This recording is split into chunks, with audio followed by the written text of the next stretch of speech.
The wind cut across the frozen valley like a blade, carrying white dust that swirled through the air and hid the mountains behind a pale curtain. Somewhere far from the warmth of any settlement, a lone woman stumbled through the snow. Her steps were slow, unsteady, as if each one took the last of her strength. She held a small bundle close to her chest, wrapped in a thin cloth that did almost nothing against the icy cold. The bundle made a weak sound, something between a cry and a whimper, and the woman pressed it tighter against her. Whispering soft words, the wind quickly stole away. She was not human. Her skin had a faint blue tint, almost glowing under the dying daylight. Her hair floated lightly around her shoulders, as if it resisted gravity, but her pain, her fear, and her desperation felt painfully familiar to anyone who knew what it meant to want to protect a child. Her breathing grew unsteady. She could not feel her legs anymore. Snow covered half her body as she fell to her knees. She looked down at the baby, whose large silver eyes blinked slowly. Its breath came out as weak steam, fading instantly. She brushed a trembling hand over the baby's cheek and gave a sad smile. "I am sorry," she whispered, her voice shaking. "My child, this world is kind to humans. Maybe one of them will be kind to you too. If I stay, if they find me, they will take you away and hurt you because of what I am." Her tears froze almost instantly on her face. She leaned forward, pressing her lips to the baby's forehead for the last time. It was not a goodbye she wanted to give, but the one she believed she had no choice but to give. Her body was shutting down. Her pursuers were close.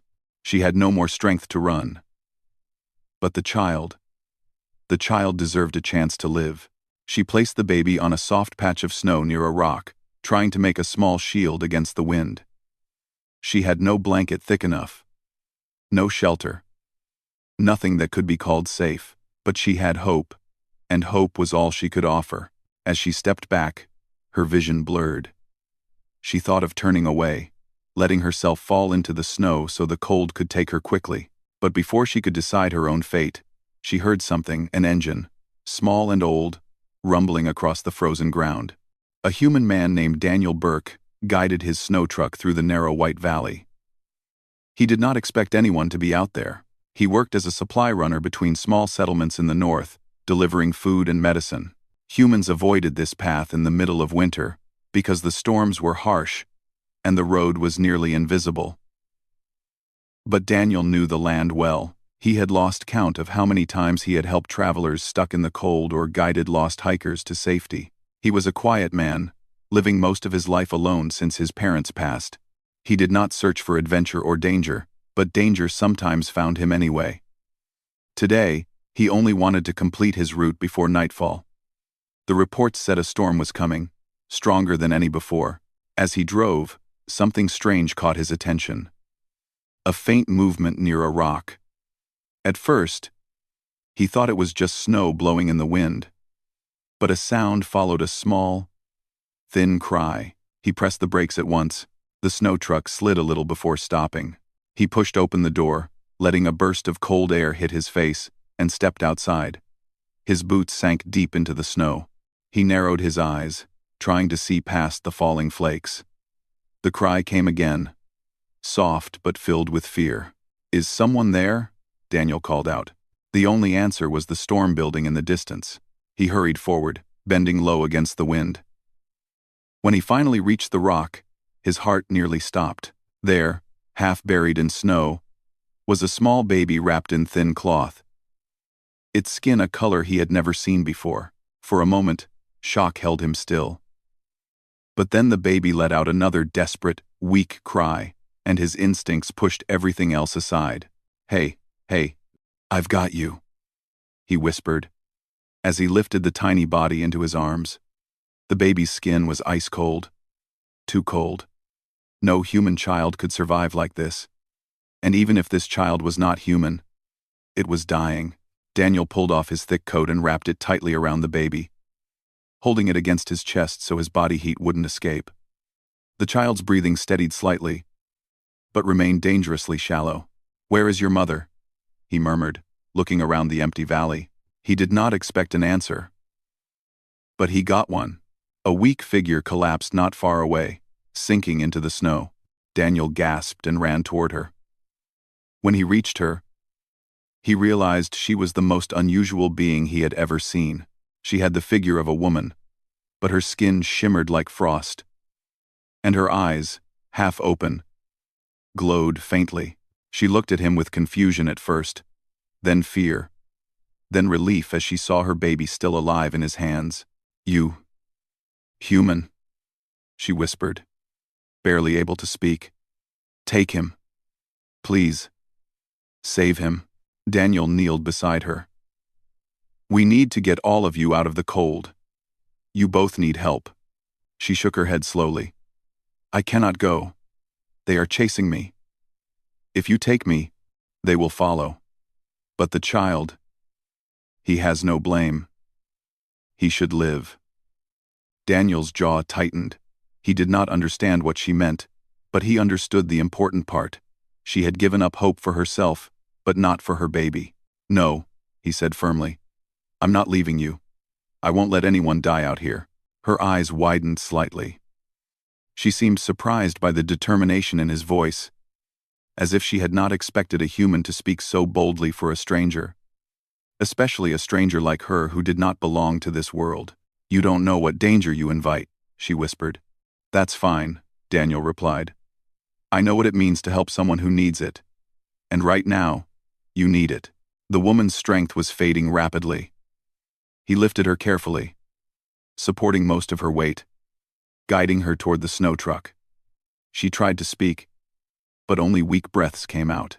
When they reached the door, Daniel placed the baby carefully on the seat, wrapped in his coat, then helped the woman climb inside. He pushed blankets over both of them and started the engine again, turning the truck's heater to full. The woman watched him, her eyes softening. "Why?" she asked. "Because nobody should die alone in the snow," he said simply. The truck rumbled forward, carving a path through the thickening wind. The storm had begun, dark clouds swallowing the sky, and snowflakes hitting the windshield like tiny stars. Daniel could barely see anything outside. He checked the baby, its breathing was faint but still moving. Then he checked the woman. Her eyes were closing again. "Stay with me," he said. "We're going to the shelter. They can help you." But she shook her head weakly. "They cannot. I am not like you. I am from the sky. If humans find me, they may fear me. They may fear my child." Daniel frowned. "I don't care where you're from. You need help. That's all." She looked at him for a long moment. Her expression filled with something deep, something grateful. No words came, but he saw the emotion clearly. Suddenly, a loud crack echoed across the valley. The ground trembled. Daniel looked through the windshield and saw bright lights in the sky, 3 glowing shapes descending fast. They were not ships built by humans.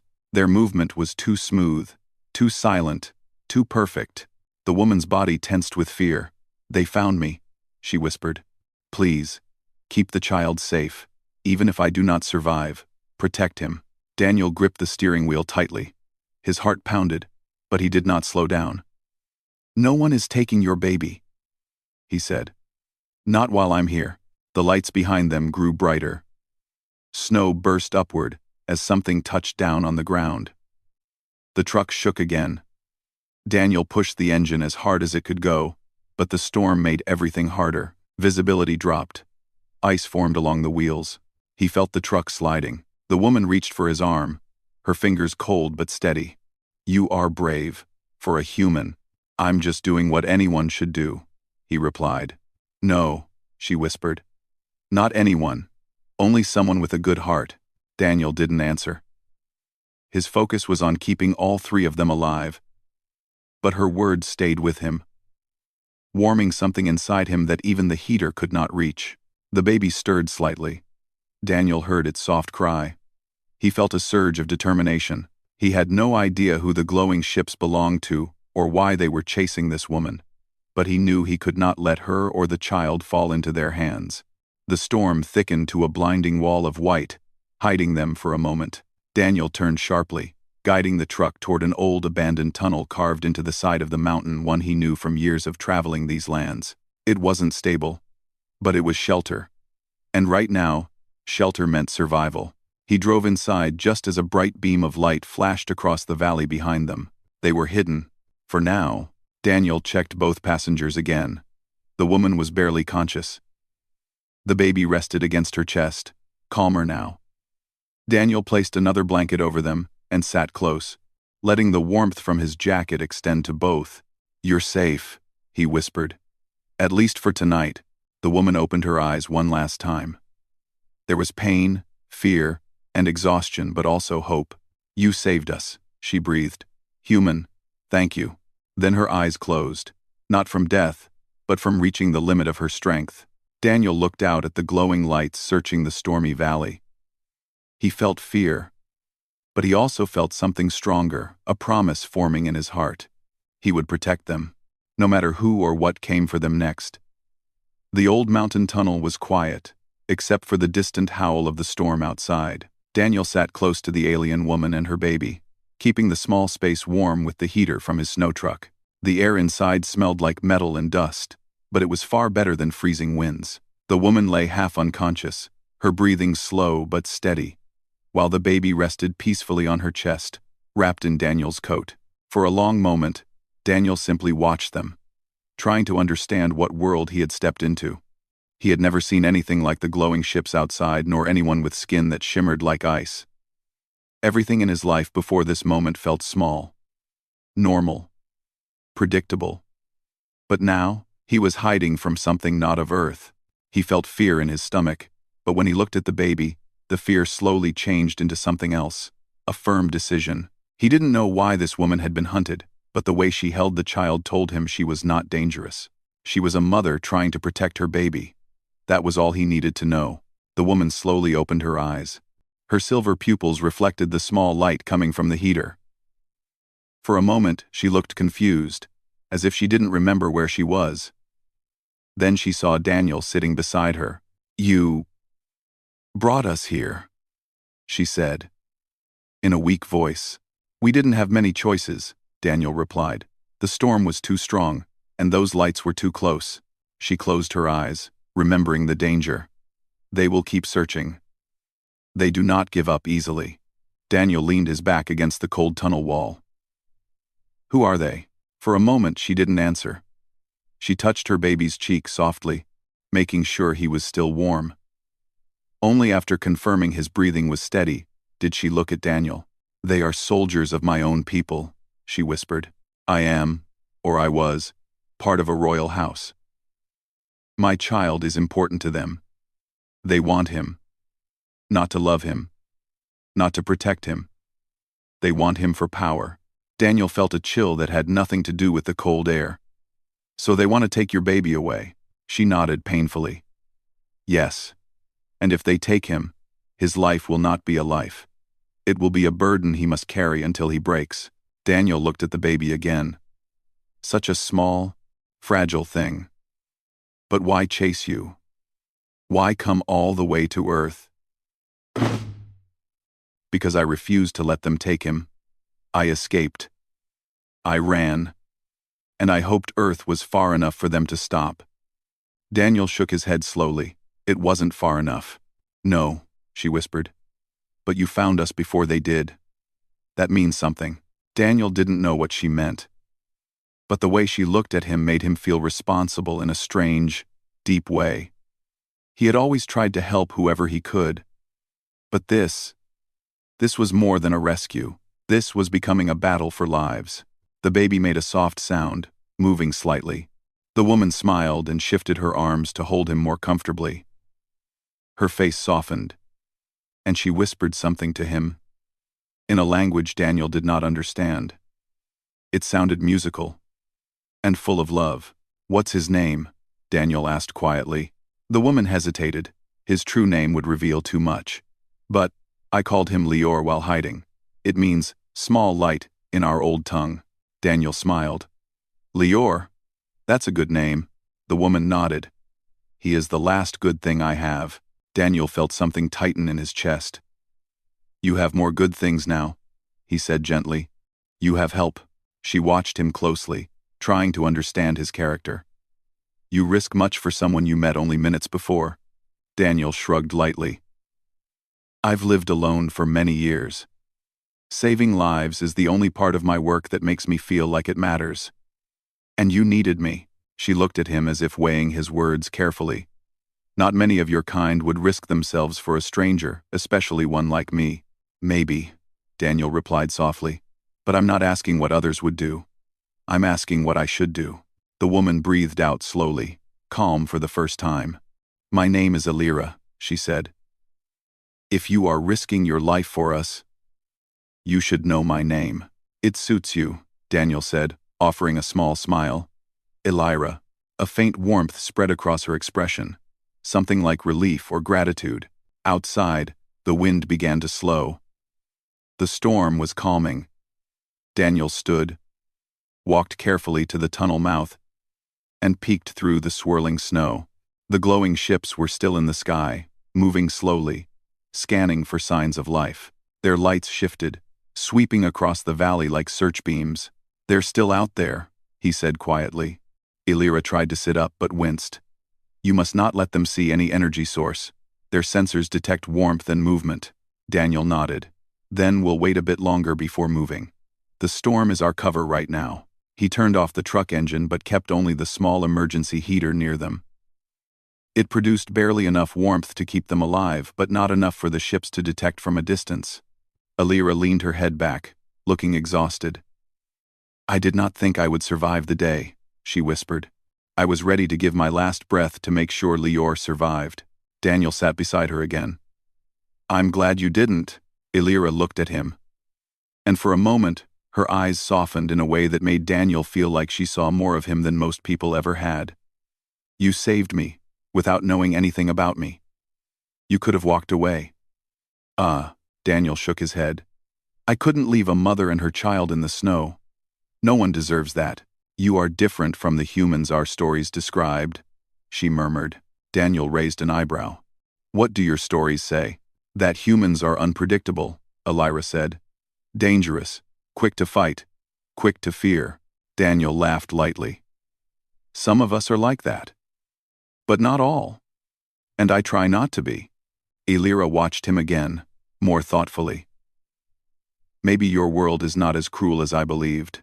Daniel didn't answer. He looked at her wrapped in the blanket, holding the tiny Lior close against her.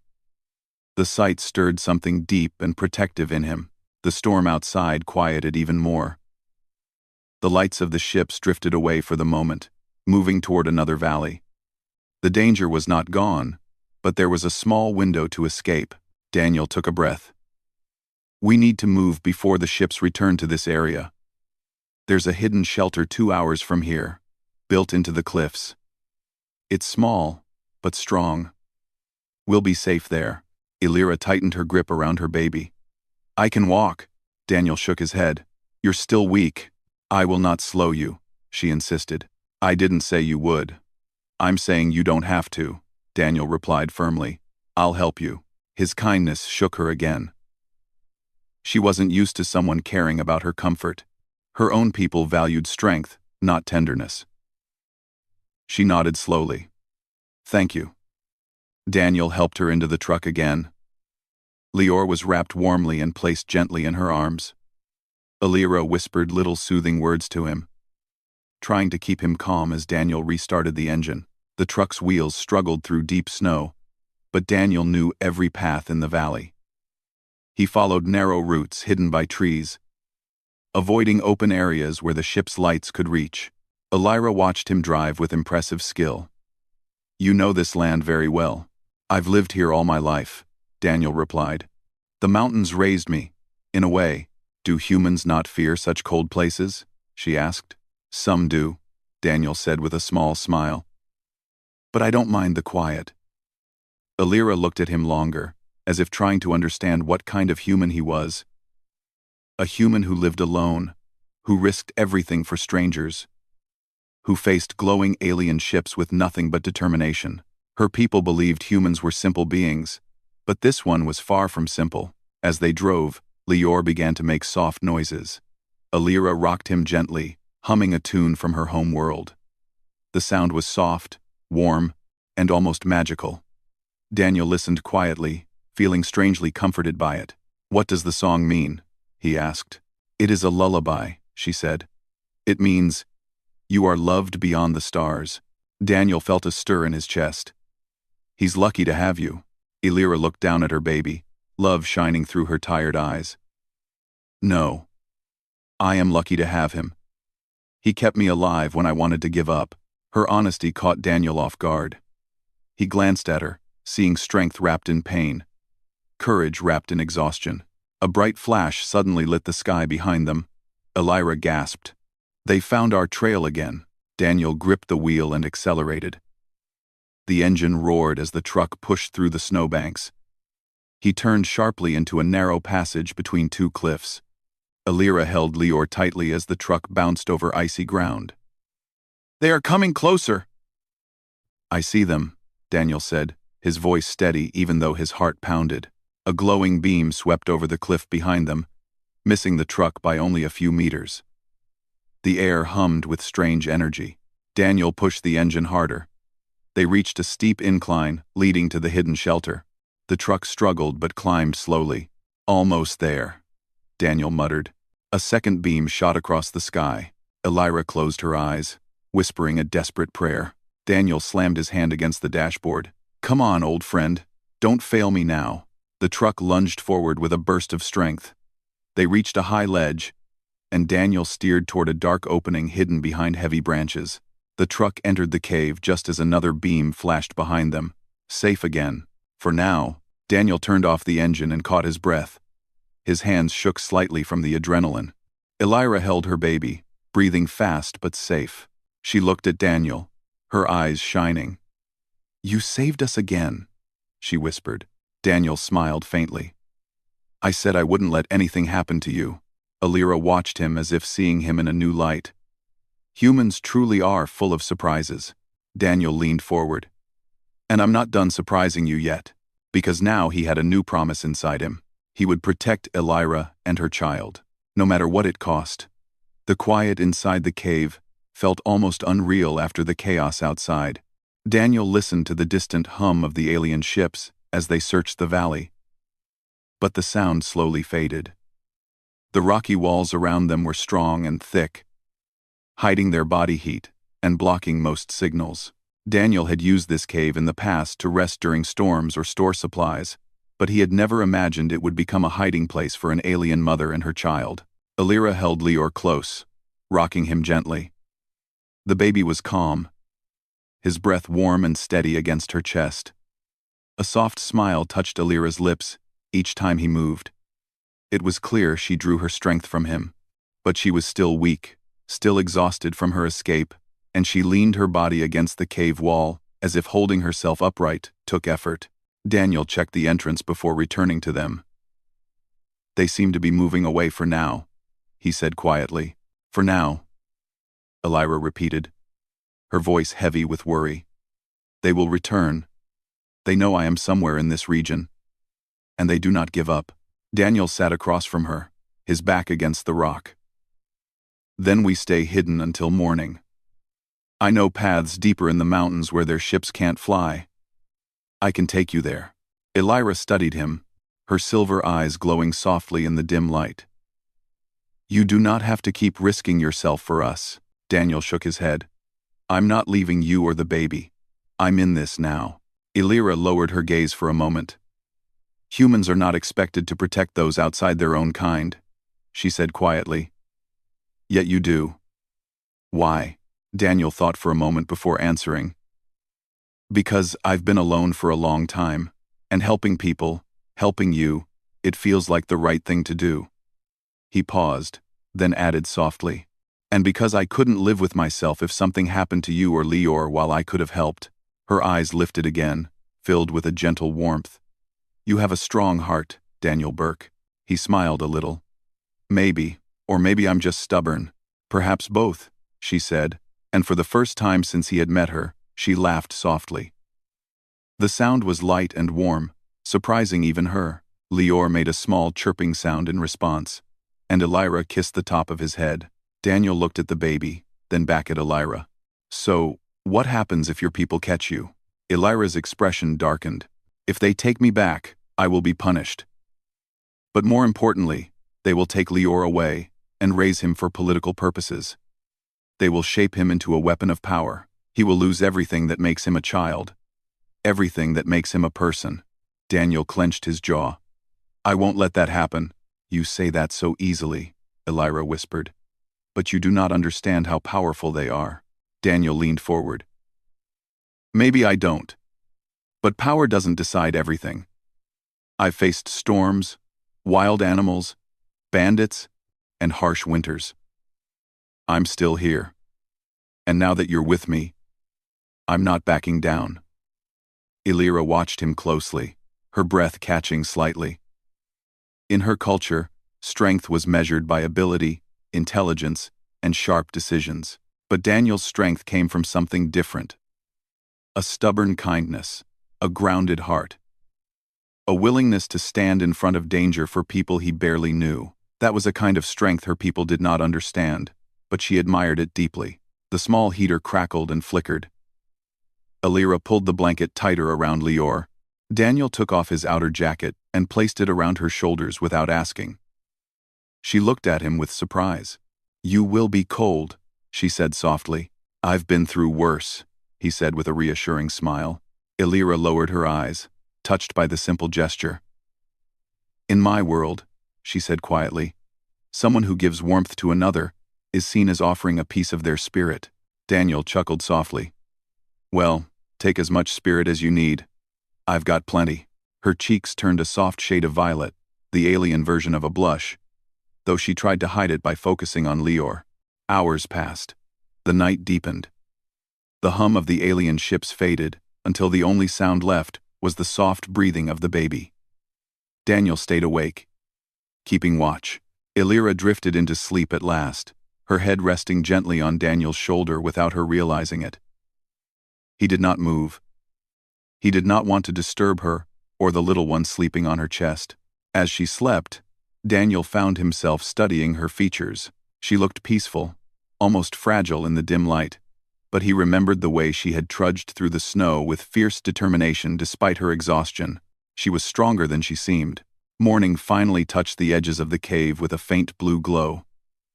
Daniel gently shifted so Elira could sit more comfortably.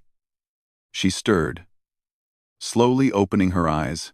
You didn't sleep, she murmured. I'll sleep when we reach somewhere safe, he replied. A worried look crossed her face. You cannot stay awake forever. No, Daniel said softly. But I can stay awake long enough to get you both to safety. Elira looked at him with gratitude written clearly on her face. She held Lior closer and nodded. Then we should move before the ships return. Daniel packed the heater, the blankets, and the little food he had left. Elira handed Lior to him for a moment, and Daniel held the baby carefully. Lior's tiny hands curled around Daniel's finger, and Daniel felt a strange warmth spread through him. He likes you, Elira said softly. He's a strong little guy, Daniel replied with a gentle smile. Elira watched Daniel with a growing feeling she couldn't explain. In her world, trust was rare. But here, hiding in a cold mountain cave with a human man, she felt something she had not felt in a long time: safety. They stepped out of the cave carefully. The valley was bright with the morning sun reflecting off the snow. For a moment, the scene was peaceful, almost beautiful, but Daniel's eyes scanned the sky, searching for any signs of the glowing ships. Clear for now, he said. Let's move. He led the way along a narrow path hidden behind rocks. Elira stayed close behind him, holding Lior tightly. The air was cold but not as brutal as the night before. Daniel kept checking the sky every minute. After about an hour of walking, they reached a wide ridge overlooking the next valley. Daniel pointed to a series of tall rocks near a cliff. There's a shelter built by old miners beyond those rocks. It's deep underground, stable, hard to detect. Elira nodded. But her eyes suddenly widened as something in the distance caught her attention. Daniel, look, 3 glowing ships emerged from the clouds. They were moving fast, heading straight toward the ridge. Daniel's heart jumped. "Run! Stay low!" They rushed across the snow as one of the ships shined a scanning beam over the valley. Illyra shielded the baby with her body while Daniel placed himself between her and the direction of the ships, acting like a human wall. A sharp hum filled the air.